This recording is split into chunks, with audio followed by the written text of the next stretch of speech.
Assalamualaikum warahmatullahi wabarakatuh. Hai, kenalin saya Yada Arfi Mauliza dengan NIM P07111244060. Saya dari semester 1 kelas A, Prodi Sarjana Terapan Gizi dan Dietetika.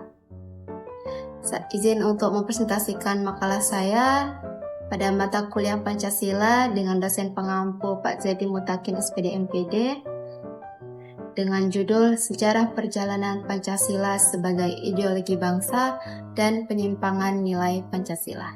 Bahasan utama kita pada materi kali ini yaitu bagaimana sih sejarah dari perjalanan Pancasila sebagai ideologi bangsa, dan juga apa saja sih dampak dari penyimpangan nilai-nilai Pancasila tersebut. Oke, tanpa berlama-lama lagi langsung saja kita membahas yang pertama, yaitu bagaimana sejarah perjalanan Pancasila sebagai ideologi bangsa Indonesia. Sejarah perjalanan Pancasila sebagai, pertama-tama kita akan membahas bagaimana pembentukan Pancasila ya.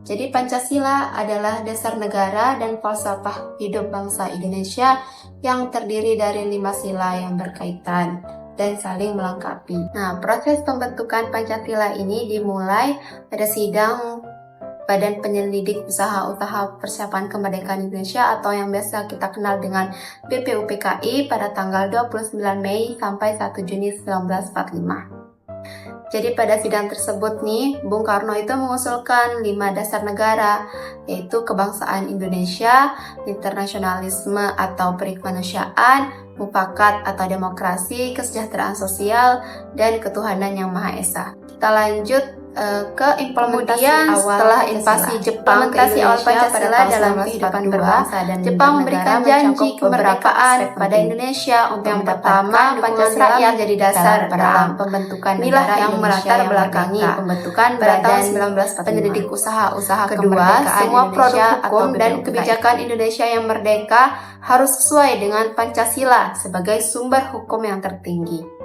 Yang ketiga, Pancasila diajarkan dan disosialisasikan kepada seluruh masyarakat untuk memperkuat nilai-nilai dan prinsip-prinsip dalam kehidupan sehari-hari. Terakhir, masyarakat Indonesia diharapkan untuk mengamalkan nilai-nilai Pancasila dalam berbagai aspek kehidupan, seperti hubungan antar individu, keluarga, maupun komunitas.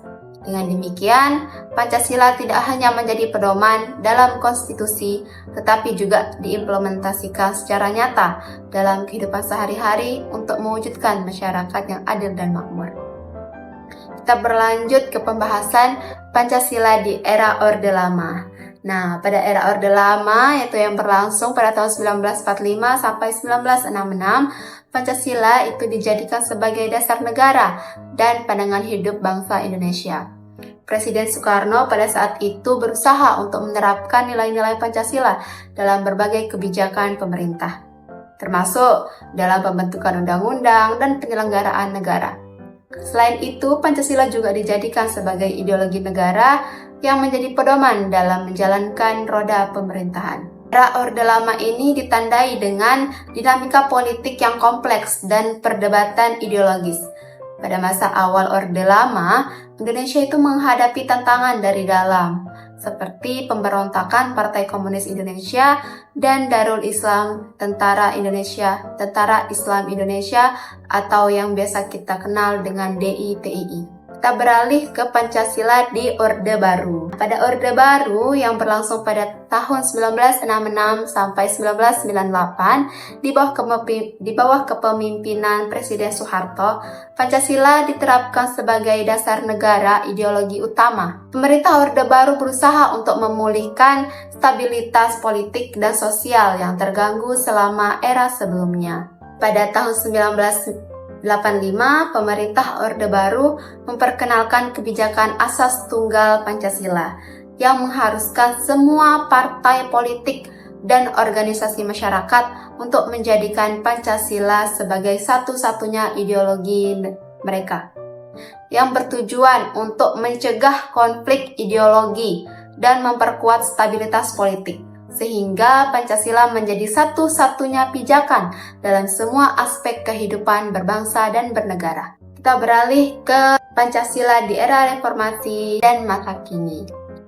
Pada era reformasi, penerapan nilai-nilai Pancasila menghadapi berbagai tantangan. Setelah jatuhnya rezim Orde Baru pada tahun 1998, Indonesia mengalami perubahan yang besar dari berbagai aspek kehidupan, termasuk politik, ekonomi, dan sosial. Meskipun Pancasila tetap menjadi dasar negara, penerapannya itu harus disesuaikan dengan kondisi masyarakat yang lebih bebas dan demokratis. Tantangan utamanya itu termasuk penyalahgunaan Pancasila untuk kepentingan pribadi, meningkatnya konflik sosial, serta penyalahgunaan narkoba dan minuman keras. Dalam masyarakat modern, upaya revitalisasi Pancasila menjadi sangat penting untuk menjaga relevansi nilai-nilainya. Revitalisasi ini melibatkan pemahaman yang lebih mendalam tentang nilai-nilai Pancasila dan penerapannya dalam kehidupan sehari-hari. Oke, sudah selesai untuk materi bagaimana sih sejarah perjalanan dari Pancasila sebagai ideologi bangsa negara kita, yaitu bangsa Indonesia. Selanjutnya kita akan beralih ke penyimpangan nilai-nilai Pancasila. Contoh penyimpangan nilai-nilai Pancasila dapat dilihat pada beberapa kejadian berikut ini. Salah satu contohnya yaitu penyimpangan terhadap sila pertama, ketuhanan yang Maha Esa, adalah pembakaran gereja di Toraja, Sulawesi Selatan pada tahun 2022. Dampak dari tindakan ini adalah penistaan agama yang merusak keharmonisan masyarakat. Selanjutnya penyimpangan sila kedua, kemanusiaan yang adil dan beradab. Terlihat dari kasus kekerasan seksual terhadap anak di bawah umur. Dampak dari tindakan ini adalah trauma dan kerusakan psikologis pada korban. Selanjutnya kita beralih ke penyimpangan sila ketiga, yaitu persatuan Indonesia. Dapat dilihat pada konflik antara kelompok adat dan perusahaan tambang di Papua. Dampak dari konflik ini adalah perpecahan dan ketidakstabilan sosial. Kita lanjut ke penyimpangan sila keempat, kerakyatan yang dipimpin oleh hikmat kebijaksanaan dalam permusyawaratan perwakilan. Dapat dilihat pada kasus korupsi yang melibatkan anggota DPR. Dampak dari tindakan ini adalah menurunnya kepercayaan masyarakat terhadap pemerintah, yaitu penyimpangan sila kelima, keadilan sosial bagi seluruh rakyat Indonesia. Terlihat dari kasus ketimpangan ekonomi antara kaya dan miskin. Dampak dari ketimpangan ini adalah meningkatnya kemiskinan dan kesenjangan sosial. Sekian pembahasan saya pada video kali ini. Kurang lebihnya mohon dimaafkan. Terima kasih dan izinkan saya untuk mengakhiri video ini dengan salam. Wassalamualaikum warahmatullahi wabarakatuh.